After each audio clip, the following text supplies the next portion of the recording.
نحمده ونصلي علی رسولہ الکریم اما بعد فاعوذ باللہ من الشیطان الرجیم بسم اللہ الرحمن الرحیم۔ تو آج کی اس ویڈیو میں ہم آپ کو حضرت عمر فاروق کے 100 قصے میں سے قصہ نمبر 3 سنائیں گے۔ تو اس کے ساتھ ہی ہم آپ کو ایک چھوٹا سا تعلیمی بیان بھی دیں گے تاکہ آپ کے علم میں اضافہ ہو۔ تو چلیے شروع کرتے ہیں۔ مدینہ منورہ میں نجار کے چند وفود آئے، ہر طرف ہنگامہ اور شور برپا ہونے لگا۔ حضرت عمر رضی اللہ عنہ نے حضرت عبد الرحمن بن عوف رضی اللہ عنہ سے فرمایا کہ آؤ چلو ہم اس رات چوری وغیرہ سے لوگوں کو بچانے کے لیے پہرہ داری کریں۔ چنانچہ وہ دونوں رات بھر پہرہ داری کرتے رہے اور جس قدر اللہ نے ان کے لیے لکھا تھا نمازیں پڑھتے رہے۔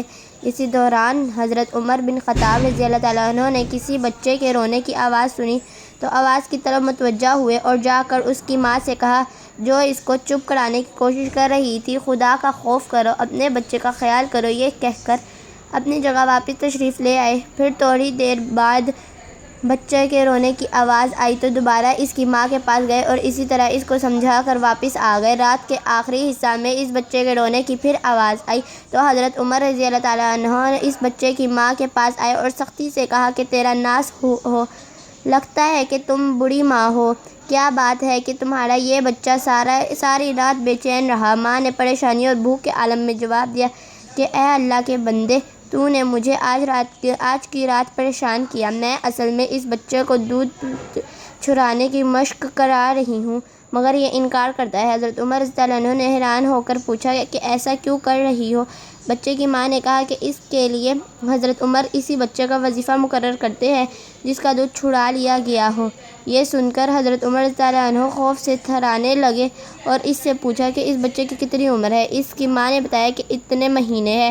حضرت عمر رضی اللہ عنہ نے کہا کہ تیرا ناز ہو، تو اس کا دودھ جلدی نہ چھڑا۔ یہ کہہ کر حضرت عمر رضی اللہ عنہ واپس آ گئے۔ فجر کی نماز پڑھائی تو لوگوں نے آپ رضی اللہ عنہ کی قرات کے دوران آہ بکا کا غلبہ محسوس کیا۔ جب سلام پھیرا تو فرمایا کہ عمر رضی اللہ عنہ کے لیے تنگی ہو، مسلمانوں کے کتنے بچے مر گئے۔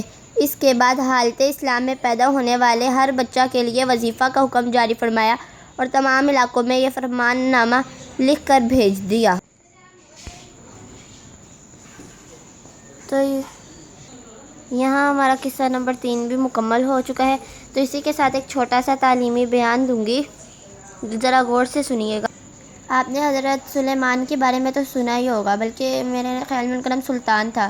ہاں جی، ان کی حکومت کے بارے میں تو آپ نے سنا ہی ہوگا، تمام جہانوں کی اور جنوں انسان ہر چیز پر ان کی حکومت تھی۔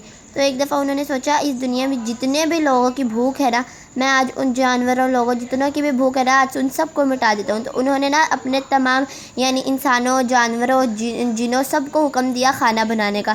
تو بہت ہی زیادہ کھانا بنایا گیا جس کو بننے میں کئی دن لگ گئے، بلکہ مہینے لگ گئے جس کو بننے میں۔ تو جب وہ کھانا بن کے پورا تیار ہو گیا نا، تو انہوں نے لوگوں کو، جو لوگ بھوکے تھے، ان کو کھانا تقسیم کرنے کے لیے بلایا۔ تو نا سب سے پہلے ایک مچھلی آئی تو انہوں نے فرمایا کہ سب سے پہلے تم کیوں آئی ہو، باقی لوگ کہاں ہیں؟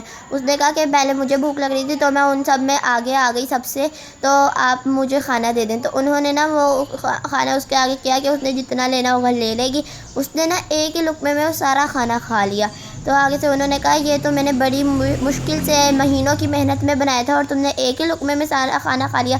تو اس مچھلی نے فرمایا، وہ بلکہ اور مانگنے لگی، تو اس مچھلی نے کہا یہ تو ایک لقمہ ہے نا تم نے جو مجھے دیا ہے، اتنے نا 3 لقمے اللہ نا مجھے ایک وقت کھانے کے لیے دیتے ہیں۔ تو اس کا مطلب یہ ہے کہ آپ نا کھانے کے پیچھے، رزق کے پیچھے نہ دوڑا کریں۔ جو آپ کی قسمت میں لکھا ہے نا رزق، وہ آپ کو مل ہی جانا ہے کہیں نہ کہیں سے۔ تو نماز زیادہ سے زیادہ پڑھیں، کیونکہ نماز سے پڑھنے سے بھی رزق میں اضافہ ہوتا ہے اور یہاں تک کہ عمر میں بھی اضافہ ہوتا ہے۔ تو کل میں آپ کے ساتھ نماز کے بلکہ سب سے پہلے وضو سے شروع کریں گے، وضو کے فرائض اور وضو کی سنتیں بتاؤں گی۔ تو اسی کے ساتھ مجھے اجازت دیجیے، اللہ حافظ۔ اور جو لفظ آپ کو اس واقعے میں مشکل لگے ہوں تو پھر وہ کومنٹس میں لکھیے اور میں آپ کو اس کا مطلب بتا دوں گی۔ اسی کے ساتھ اللہ حافظ، اپنا خیال رکھیے گا۔